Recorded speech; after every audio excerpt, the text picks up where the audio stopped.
Hi class and welcome to Dr. Davis Explains It All. Today we will be talking about what group polarization is and how it can be avoided.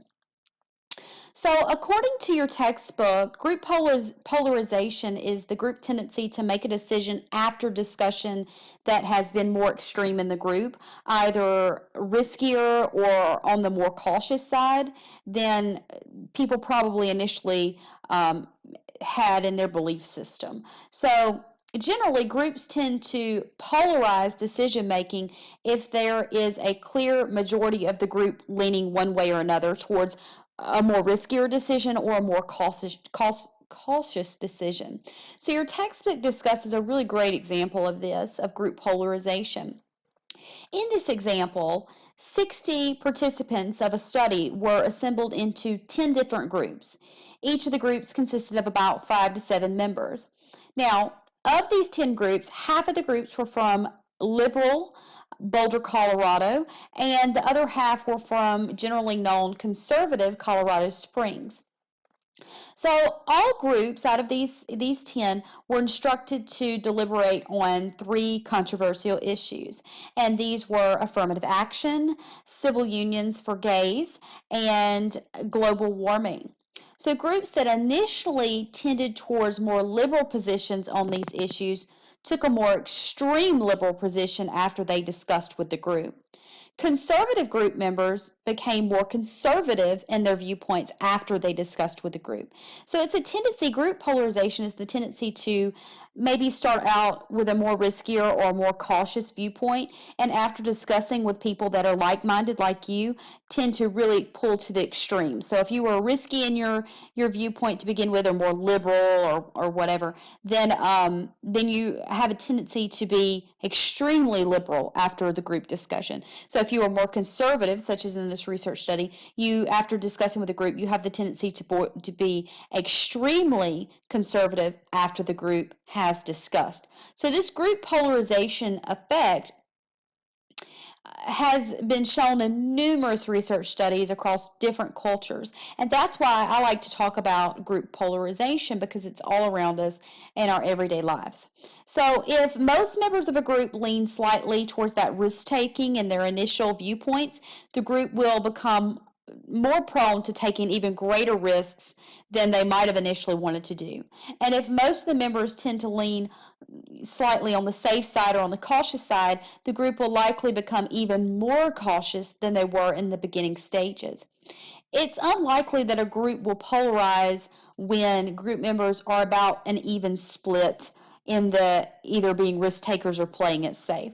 So if there's an even split of people there and it's not a group pulling somebody one way or another, then and there's kind of an even split of both opinions there, that's where compromise or even depolarization could happen. All right, so why do groups polarize? Well, your textbook discusses that there are two primary explanations for group polarization.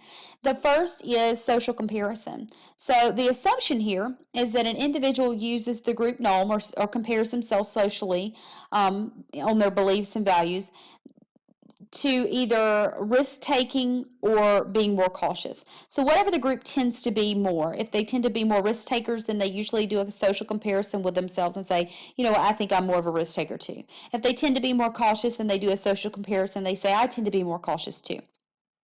So after the group discusses, usually the individual tends to conform more closely to what the expectations are of the group. So basically they line up their beliefs based on what they feel the group expects of them. So if most group members initially tend to be more risk takers in their, or risky in their opinions or their beliefs or whatever, then if you were a cautious group member and the group tends to be more risky, you're more inclined to move towards that majority opinion. So you're going to become a little less cautious and a lot more risky in your opinions probably. So if most members initially start off favoring that side of caution, all members feel like they are going to be pushed towards that cautious viewpoint as well. So basically your beliefs tend to line up with whatever it is the majority of the group believes. So a second primary explanation for the group polarization effect is persuasive argumentation or informational influence. And I want you to really focus on informational influence because I think that really will help you to connect the ideas. Individuals in a group will move towards either a greater risk or caution when they're exposed to arguments and information that were not initially available to them. So, in general, the greater the number of arguments advanced during the discussion in the group that support whatever the majority of the group believes, the more reasonable and persuasive they seem to be. So if I'm in a group and I'm on the more cautious side, and the group itself tends to be more risk takers, then and they present all these arguments about why the risk is valid, eventually I'm going to hear enough of these arguments that I'm going to believe them to be more reasonable, and I'm going to be easily persuaded by what they have to say. Also, the more original the argument is, the greater that group polarization tendency tends to be as well. So if it's an original idea, we tend to really be prone to lean more towards that mindset.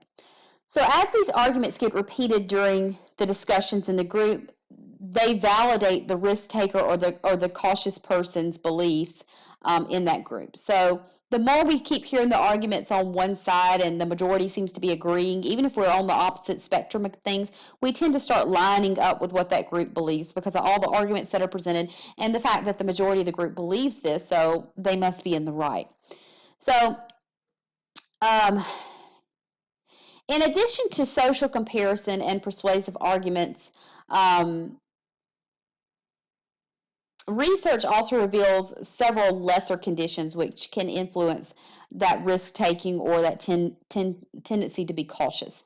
So group decisions would likely shift towards risk-taking when groups are larger, when members don't really know each other very well, and when members are knowledgeable and well-informed on the problem.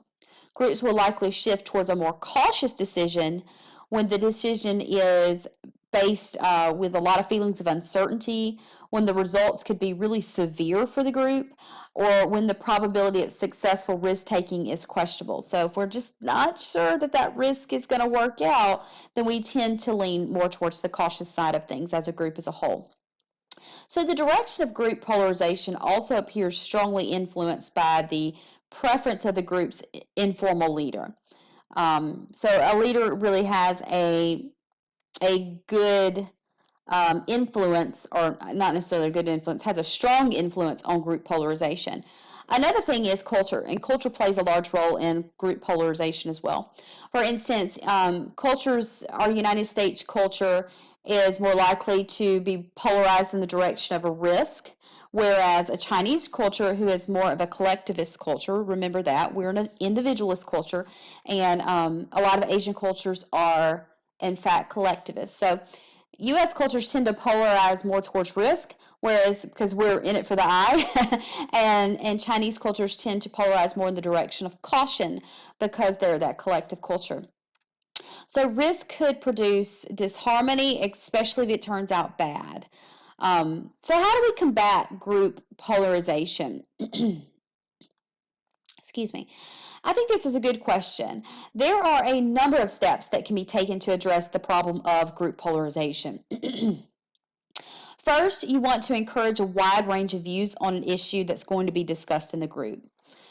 Group polarization tends to thrive on a uniformity of opinion, and we want to try to make those wide range of viewpoints known so that we don't have that group think happening. Second, if the diversity of viewpoints is not represented by any group member, you want to provide a well-reasoned and researched material. Either it can be in the form of just verbal, or it can be some kind of handouts that you can hand out to the group. And that way it'll kind of work to combat that group think and help us to create some serious discussions and consideration for different viewpoints. This may also be the responsibility of the committee chair or any kind of designated leader, but any group member really can provide that kind of material. Third, a facilitator during the group discussions, either someone that's appointed or someone that's kind of an emerging leader, should strongly encourage group members to consider opposing viewpoints on the issue. So basically, acting as devil's advocate can improve the chances that polarization won't occur, just because there is a different viewpoint coming up and it's making us to think and not fall in line with groupthink. Finally, when people discuss issues openly, finally, when possible, you want to discuss issues openly before taking a firm position on something. So your textbook states that, for example, juries often are counseled by judges to avoid taking an initial poll on guilt or innocence of the defendant before discussing the evidence thoroughly.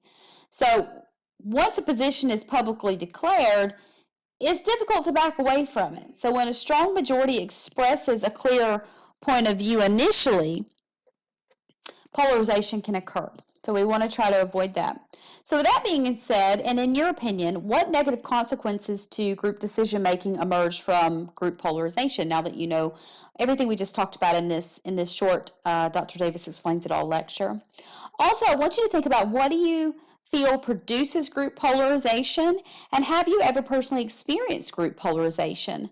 Just a little something to think about. So with that in mind, I hope you enjoyed this lecture on group polarization and how it can be avoided, and enjoy your week. Thank you.